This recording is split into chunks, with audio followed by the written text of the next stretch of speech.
दोस्तों नमस्कार। बिजलियां संजय से मैं कौशल तिवारी। आम आदमी महंगाई और बेरोजगारी के मार से त्रस्त है, लेकिन सियासत का अपना खेल है। छत्तीसगढ़ में जो सियासत चल रही है वो मंदिर को लेकर चल रही है।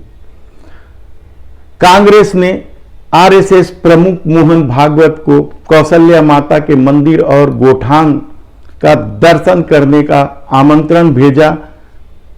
मोहन भागवत कौशल्या माता के मंदिर चंदखुरी भी पहुंच गए, दर्शन भी कर लिए, लेकिन कांग्रेस ने फिर एक जवाब दिया कि मंदिर जाने के लिए आरएसएस प्रमुख ने जिस तरीके से औपचारिक आमंत्रण का इंतजार कर रहे थे वह बेहद अफसोसजनक है। मंदिर जाने के लिए इस तरह का आमंत्रण का इंतजार हैरान कर देने वाला है। और उन्होंने यहां तक कह दिया कि मोहन भागवत जी मंदिर सिर्फ इसलिए गए कि विचारधारा की विश्वसनीयता को कायम रखा जा सके, बनाया जा सके। मोहन भागवत दिल्ली चले गए। 3-4 दिनों तक चली संघ की बैठक में क्या कुछ होगा, क्या कुछ निर्णय जो बताया गया और क्या कुछ गुप्त रूप से किया गया, इन दोनों का पता धीरे धीरे चलेगा। लेकिन एक बात तो साफ तौर पर सामने आई कि संघ ने भाजपा के नाक में नकेल कसने की पूरी कोशिश की है और देखना है कि आने वाले दिनों में भाजपा इस पर किस तरह से काम करती है, यह दिखने लगेगा। उधर जामवाल ने 2 प्रदेश अध्यक्ष से कह दिया है कि जो काम नहीं कर रहा है उसे तुरंत हटा दिया जाए। ये तो सियासत है मंदिर मस्जिद का, ये सियासत है चुनाव जीतने का। लेकिन इससे इतर छत्तीसगढ़ की राजधानी के धरना स्थल बूढ़ापारा में बैठे उन वन कर्मियों की व्यथा कौन सुने। पिछले 1 माह से वे नियमितीकरण की मांग को लेकर आंदोलनरत हैं और वे आंदोलनरत इसलिए हैं क्योंकि भूपेश सरकार ने नियमितीकरण का वादा किया था, उनसे वोट लिया था।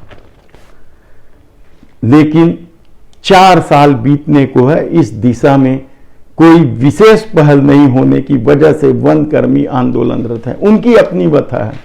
कल झारखंड के बॉर्डर में जो वन कर्मचारी काम करते हैं दैनिक वेतन भोगी, उन्होंने अपनी व्यथा बताई कि किस तरीके से घर से लगातार फोन आ रहे हैं कि कब आओगे आप लोग। ये सरकार नहीं मानेगी तो क्या वहीं बैठोगे, वहीं मर खप जाओगे। यह व्यथा उसने बताते बताते कितने लोगों के आंखें भर आई रही होंगी, यह आप सोच नहीं सकते। इसी तरह की दूसरी व्यथा है कि किस तरीके से उन्हें सिर्फ दैनिक वेतन भोगी होने की वजह से अफसर प्रताड़ित करते हैं, अफसर के परिवार के सदस्य प्रताड़ित करते हैं। ये सारी व्यथा वो लाइन से सब कुछ बता रहे थे, लेकिन उनकी व्यथा कौन सुने। आ रहे हैं विपक्ष के कुछ लोग, थोड़ी देर के लिए उनके साथ बैठते हैं, उनकी तकलीफें कुछ कम हो जाती है, लेकिन वे पिछले 1 सप्ताह से ज्यादा हो गया क्रमिक भूख हड़ताल पर बैठे हुए हैं। लगातार सरकार का ध्यान आकृष्ट करने के लिए वे अलग अलग तरीके अख्तियार कर रहे हैं। कभी भीख मांगते हैं तो कभी कफन ओढ़कर सो जाते हैं, तो कभी दूसरे तरीके अपनाते हैं, काली पट्टी लगाते हैं। सब तरह के तरीके अपना रहे हैं। नाच गाना करके वे सदस्यों का मनोबल बढ़ाते हैं, नारेबाजी के साथ सदस्यों का मनोबल बढ़ाया जाता है। लेकिन सत्ता का अपना खेल है, सत्ता का अपना चरित्र है। कमेटियां बना देने की बात होती है, कमेटी के निर्णय पर अमल करने की बात होती है। वे वन कर्मी जो आंदोलनरत हैं एक एक दरवाजे पर जा रहे हैं जनप्रतिनिधियों का। सब कहते हैं कि आपकी मांगे जायज है, लेकिन जायज होने के बाद भी वह मांगे पूरी क्यों नहीं हो रही है, उन्हें इतने लंबे समय तक आंदोलन क्यों करना पड़ रहा है, यह कौन समझे और कौन समझाए सत्ता को। भूपेश सरकार का अभी तक इस मामले में कोई बड़ी घोषणा नहीं हुई है। हाँ, कर्मचारी संगठनों जब उनसे मिलने गए थे तो उन्होंने जरूर कहा था, जब पहला साल हो गया था तब उन्होंने कहा था कि पहला साल किसानों का है, दूसरा साल कर्मचारियों का होगा, लेकिन तीसरा और चौथा साल भी बीतने को आ रहा है, उनकी व्यथा कोई सुनने को तैयार नहीं है। तब सवाल ये है कि वनकर्मी और कितने दिन तक। महासमुंद जिले के किसान कल जबरदस्त ढंग से कलेक्टोरेट का घेराव किया और रात भर वे बैठे रहे।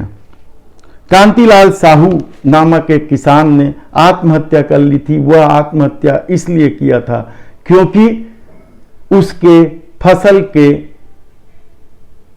की कीमत नहीं दी जा रही थी और वह सबके दरवाजे जा चुका था। प्रशासन से लेकर नेताओं के सब दरवाजे जाने के बाद जब उन्हें उपज की कीमत नहीं दी गई तो फिर उसने आत्महत्या कर ली और उसे लेकर महासमुंद जिले के किसानों में जबरदस्त आक्रोश है।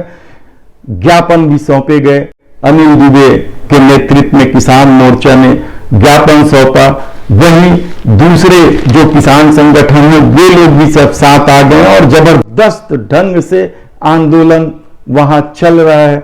देखना है कि प्रशासन का क्या रवैया है, सरकार का क्या रवैया है, जबकि पहले ही वहां करनी पावर प्लांट को लेकर 16-17 गांव के किसान आंदोलनरत हैं। ऐसे में सबसे बड़ा सवाल तो यह है कि किसानों की सरकार होने का दावा करने वाले भूपेश सरकार क्या कर रही है और किस तरीके का खेल किसानों की आड़ में चल रहा है, यह हम आपको बताएंगे। हार्टिकल्चर सोसाइटी में तो जबरदस्त ढंग से सप्लायर और डायरेक्टर के मिली भगत से किसानों को छला जा रहा है। कई सारे मामले हैं, हम आपको विस्तार से बताएंगे कि कैसे एक ब्लैक लिस्टेड व्यापारी भोपाल में जो ब्लैक लिस्टेड है वह किस तरीके से भिलाई में ऑफिस डालकर डायरेक्टर और वहां के डिप्टी डायरेक्टर से मिली भगत करके किसानों के साथ ठगी कर रहा है, यह हम आपको विस्तार से बताएंगे। हम आपको विस्तार से यह भी बताएंगे कि किस तरीके से हसदेव को लेकर लोग आंदोलित हैं और चुपके से वृक्षों की कटाई करवाई जा रही है। धन्यवाद।